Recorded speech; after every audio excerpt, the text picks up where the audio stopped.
জয় গুরু। আজকে ছিল শ্রী শ্রী বড়মার 133তম আবির্ভাব দিবস মহোৎসব। আর এটা হচ্ছে গুয়াহাটি ভাঙাঘরে অবস্থিত শ্রী শ্রী ঠাকুরের সৎসঙ্গ বিহার মন্দির। তো আর কি, আজ সকাল সকাল আমরা রেডি হয়ে চলে গেলাম মন্দিরে। আর আজকে সারা দিনটা আমরা থেকে গেছি মন্দিরে আর মন্দির দর্শন করতে।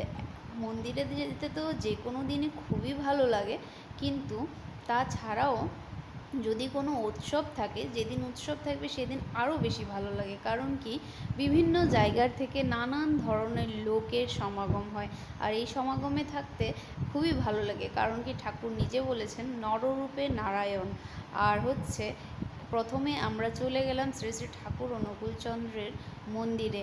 আর এখানে প্রণামী দিয়ে আমরা রীতিমতো সবাই মিলে প্রণাম করে নিলাম। তারপর আমরা চলে যাচ্ছি শ্রী শ্রী বড়মা, যার আজ স্পেশাল দিন, ওনার মন্দিরে গিয়েও আমরা রীতিমতো প্রণামী দিয়ে বড়মাকে প্রণাম করে নিলাম। আর হচ্ছে আজকে যেহেতু ওনার জন্মতিথি, তো ওনার মন্দিরটা খুবই স্পেশালভাবে, খুবই সুন্দরভাবে সাজানো হয়েছে।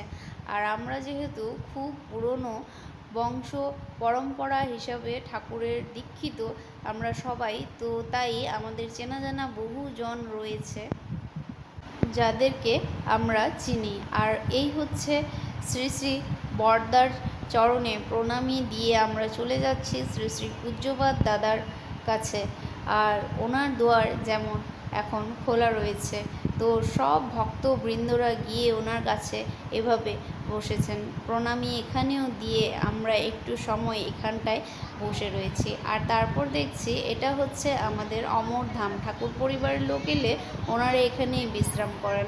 আর হচ্ছে আমরা এখন চলে যাচ্ছি আনন্দবাজার করতে। আনন্দবাজারে যা ভিড়, কারণ কি সব জায়গার লোকেরা এখানে এসে আনন্দবাজার করছেন। আবার মার চেনা জানা এখানে আরও একজন গুরু বোন মার সাথে কথা বলছেন। আর এই দেখুন কেমন ধরনের ভিড় চলে আসছে। আর ভিড় হলেও যেহেতু কাজগুলো খুব সিস্টেমেটিক্যালি করা হয়েছিল, তাই তেমন কোনো কষ্ট হয়নি ভক্তবৃন্দের। আর এই হচ্ছে আমার ছেলে আর মা। আর আমরা এভাবে করে লাইনে লেগে গেলাম। লাইনে লেগে বৃষ্টিও পড়া শুরু হয়ে গেছিলো। এই রৌদ্র ছিল, এখন হঠাৎ করে খুব কম পরিমাণে বৃষ্টি। আর মনে হলো যে ঠাকুর আমাদের দিকে চোখ তুলে তাকিয়েছেন, কারণ কি খুব বেশি অত্যাধিক গরম ছিল। আর ঠিক তৎক্ষণাৎই একটা মেঘ এলো আর ছায়াও এলো সাথে।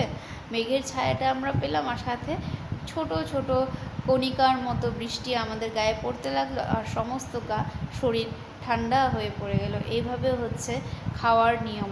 এখানে হচ্ছে দাঁড়িয়ে দাঁড়িয়ে সবাই আনন্দবাজার করছেন, আর বৃদ্ধদের জন্য, ছোট বাচ্চাদের জন্য চেয়ার দেওয়া হয়েছিল। এখান থেকে আমরা নেওয়া শুরু করলাম প্লেট, আর সবাই নিজের নিজের প্লেট এভাবে নিতে হবে। আর এখানে করা হয়েছিল ক্যাটারিং সিস্টেম। এটাই হচ্ছিল আজকের প্রসাদ।